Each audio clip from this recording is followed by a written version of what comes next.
Yes. There you go. Streaming, leaving, breathe. No, nothing. Got no sort of. Oh, yeah. Which would you rather have in your apartment that you knew was there? A cockroach, spider, or mosquito? It was payday and markets will be closed for a week. All of these ESL books have he, she pronoun disclaimers. Dave Smith on Joe Rogan talking about the Ukraine war, the Russian invasion in Ukraine. He raises some good points, but there's one that needs to be sort of addressed. Did have a colleague who wanted to give money to the Ukrainian cause. And finally, episode number 33 is up and live on all the major socials and my website. Folks, it is Thursday, September 29th, 2022. I am Steven Sersky. This here is my daily Yik Yak audio digest, wherein I'm broadcasting from Beijing, China. I live here, and I've been doing this for just over a year, concurrently with my Big Cast, which I just released the latest episode. That has been going on for 3 years, since 2022. This one has been going on since 2021. So yeah, it's not 3 years. Well, it feels like 3 years, but it's not. April 2022, I posted the first episode, whereas this one, April 2020, I posted the first episode. This small cast, the first episode was May 2021. Anyway, so yeah, lots of things going on today. Feeling a lot better. I've been out of it for the last couple days, but today I think it sort of broke. I think it's the ginger water helped quite a bit. I was also taking zinc before I go to bed, or before I went to bed. Managed to also get some decent sleep, like 6.5 to 7 hours. Like, I don't normally get that much sleep. So it's obviously I needed it. Body was telling me something, but yeah, the zinc I think helps knock me out a little bit. I've spoken about the benefits of taking these zinc pills. They're only 10 milligrams, so it's not very much. Apparently your body needs it anyway. And I found that if I take it half hour before bed, I'm gone. Very shortly after. So yeah, feeling a lot better. I'm sure you can hear it as well. I'm not so nasally, probably a little bit, but hopefully this clears up, because I actually, of all things, got another podcast to record this weekend. Maybe next week as well. We'll see whether or not my other guest is available during the week, as it's going to give me a beautiful 1 week time to get a lot of things done. I did get a lot of things done today. I was posting quite a few videos up on YouTube and TikTok as well. Yes, I have joined the TikTok crowd. I've kept it very similar to what I do on YouTube with the shorts and stuff like that. I don't know. I just can't get into the whole TikTokification, like the crazy, young, crazy, wild video poster, stuff like that. I know there are TikToks that, like, it's silly though saying it's TikToks, because YouTube does this and Instagram does this. There's explanatory videos, there's documentaries, there's long form, there's short form content. It's just that TikTok, most of it's associated with like dancing videos and stupid pranks, which is what YouTube was 10 years ago, and what Instagram was, 5 years ago, right? So TikTok's in that stage right now. How will it mature? Will it mature? I've mentioned this before. Is TikTok a listening device for certain parties that don't want to be named? Right? I mean, Instagram, Facebook, YouTube, Google, all those listening for sure. But just to sell you more crap that you don't need to keep the consumer alive, is TikTok a little bit more invidious than that? Insidious? Good question. Not sure. Payday. Good stuff. Finally got paid. And in China, we only get paid once a month. It's not bi-weekly. It's not weekly. Nothing. It's. I haven't looked. I don't know how to gauge this. There's got to be something somewhere of some sort of metric where the majority of people receive their paychecks at the end of the month, because the vast majority of people do in this country. And then is there a spike or a drop in the stock markets? This seems like an obvious thing to be tracking. I'm sure someone's got to be tracking it. It would just make sense. In the United States, there's something called the Super 8 days of the month. So it's the first 2 days, the middle 3, and the last 3 days of the month. So That's 8 days, somewhere around there, 7 or 8 days, called window dressing. And then the middle of, I can't remember, there's a specific term for it, but the middle of the month, I think, is actually deals with pension payments or something that get released. The end of the month is typically, that's usually it's fund managers doing some what's called window dressing, buffing up their portfolio balance sheets and stuff like that, just to make it look a little bit better for the end of month report. But the middle money flows actually deal, I think it deals with the retirement payments in the United States. I'm not entirely sure about that. If someone wants to correct me, please do. It'd be actually great to get an updated sort of take on that as well. But does the same thing happen here in China? Good question. I do know that next week, October, so tomorrow is the last day that the markets in China will be open until October. I guess it would be what? October, I'm just checking here, 10th. So they'll be closed from the 3rd until the 7th. That's Monday to Friday. They don't open on Saturdays, Sundays, no matter what. No makeup days for the market participants. So October 10th would be the next day that the money can start going back into, come out of the markets. If you didn't sell today, your money won't clear. You won't be able to take it out tomorrow. So if you sell tomorrow, the best thing you can do is just roll it into a short-term treasury fund, a short-term interest-bearing fund of some sort, and you'll collect monies on that. But you won't be able to take your money out until October 10th. I know, sucks, but that's how they do it. It's T+1. That's what they call it, trade +1. That's how the money sort of works around here in China. Yeah, this question of which would you rather have in your apartment that you knew was there, a cockroach, spider, or mosquito? Okay, so I know there's two here. The spider, I haven't seen a spider in my apartment. I've seen little ones, very little ones, not like the big ones that you'd see, like not the black widows, no, like the black spiders, not black widows, the black spiders that we have in Canada. They're, the size of your thumb, sort of thing, right? The top part, fingertip, there you go, size of your fingertip. It can be startling because they move so quickly. Cockroach, those suckers get big, and I've seen I killed a big one, and that was it fell out of the, it was behind the detergent containers that I have. And it dropped out one day. I was like, gee. And of course, I never have a tissue around when I need one to stomp on these things. And so it scurried away, and I think it scurried away under the couch. Well, the next day or 2 days later, I can't remember, but I kicked away this little footrest I have, and it was under there. It was like 3 feet away from my bed. I'm like, You see, I managed to get it that time. I chased it with a tissue this time. Stamp, stamp, stamp, stamp, stamp. But there's also another little one somewhere in the kitchen. It's crawling around somewhere, probably laying its eggs and infecting all my foods and stuff like that. So who knows what's going on.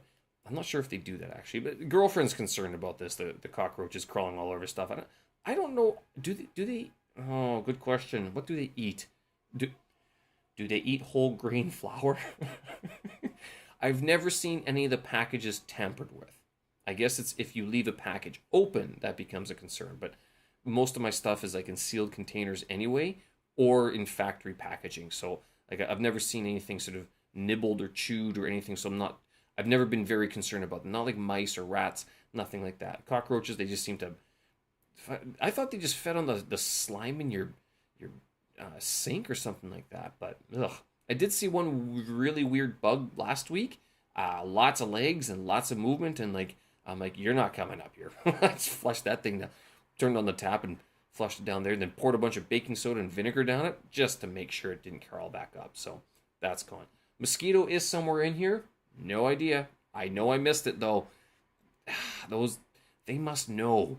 They must know that you're looking at them, because it flew away just as I got ready to attack it. Anyway, did get some reading done for the Delta course today, which was good. Wasn't really focusing too much on it because I was thinking, if I have the time, I got the brain space, I'd like to get some of these videos done. So I did. I popped up quite a few videos from Chengdu, some videos recently from Beijing that had popped up on like the latte art competition I saw about a month ago. Chengdu Pandas. I've also Chengdu's Fighting Pandas. No, just Chengdu Pandas. They are now, both videos are now up on YouTube if you guys want to take a look at pandas wandering around. Some of the things that took me a while was actually color correcting some of the stuff to make sure it looked just a little bit better. I've noticed that this phone, the Xiaomi 11 Ultra phone, likes to shoot in high def, and it distorts the image. So it looks good on a phone, and it looks good if you post directly from the phone, but if you transfer it to Final Cut Pro or something, it starts, like, you have to change the settings of Final Cut Pro, and I hate dealing with that. So it's just, I think the newer edition of Final Cut Pro does it a lot better than the one that I'm using. But in order to get the new version, I have to update the whole system. You see my problem here? And on and on and on it goes. So yeah, but the did get some reading done for the Delta, was dealing with listening, problems with listening in the ESL classroom, which is a very good, a substantial thing to check, because one of the comments that we receive a lot is, teacher, you're speaking too fast. I'm going, I'm not speaking fast, you're not listening fast enough. Not entirely true. What's happening here is that they're not familiar with the phonemes, the morphemes of the words, of the language, and as a result, they're getting lost. They're not able to keep up. The other thing that happens with a lot of students, a lot of beginning students as well, is that they try to translate every word. They try to understand every single word, and it's a terrible way to try to learn a language, because you just get bogged down. You slow down. It's kind of like a computer or a car that doesn't have enough gas to keep on going. It runs out of gas and then it just kind of sputters to an end, or to a stop, I should say. It's the same thing, is that you can keep up, you can translate, and then you get a couple words behind, then a sentence behind, then two, and then you're lost, you're gone, you're done. And so with that, it's actually one of these things that you have to train yourself to listen for. You have to your schemata, the idea of what you're listening for has to be sort of prepped. And then you have to listen for the keywords, and that way you can sort of listen to what someone's saying, get the gist of it, rather than trying to translate every single word. Now, on the flip side, there are those people out there who only listen for the keywords and don't listen to the whole context. And that's kind of odd, because you can ask a question like, where do you like to travel to on your vacation? And I go, oh, well, travel. Yes, I take the bus all the time. You're going, no, that's not what the question was. But I mean, it could generally be what it is, but the context and sort of the idea behind the sentiment of the question isn't about that. It's more about like vacation travel rather than like city transport travel.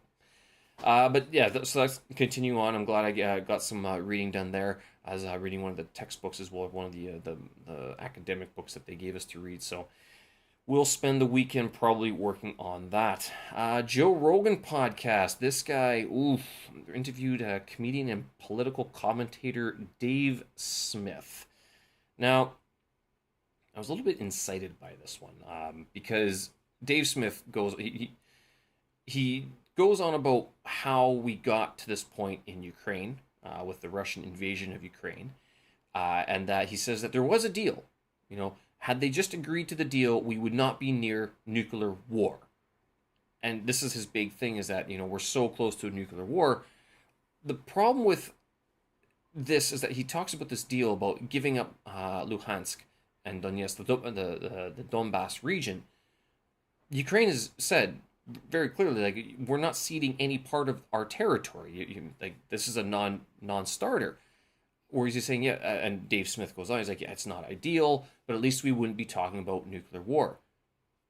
Two things. There was a deal back in 1991 that Ukraine would give up its nukes if Russia never invaded.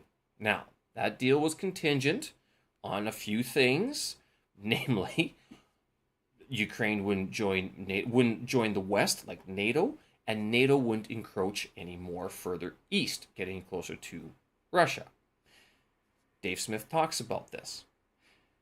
However, if Ukraine did not sign that and still had its nukes, Russia wouldn't be occupying Donbass right now. Why did they sign that in the first place? That's the good question. But that was the deal. They gave up their nukes. Those nukes, sitting in Russia, were in Ukraine.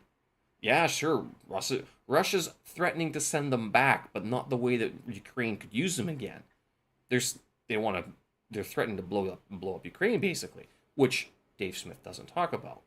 One of the other things that is that seems to be missing from a lot of these pro-Russian observers, that it's NATO's fault. And I mentioned this back in like March or April when this war broke out, that NATO expansion did cause a substantial amount of aggravation for Putin. However, consider this, that if Ukraine wants to be its own functioning democracy, its own functioning country, sovereign nation, that it is fighting a war for its existence. So, okay, check mark, you're now free. You are a sovereign country, defend it. Get to town. Get to work, because you have to fight your neighbor who doesn't think you should be that way. We've seen this happen in other parts of the world.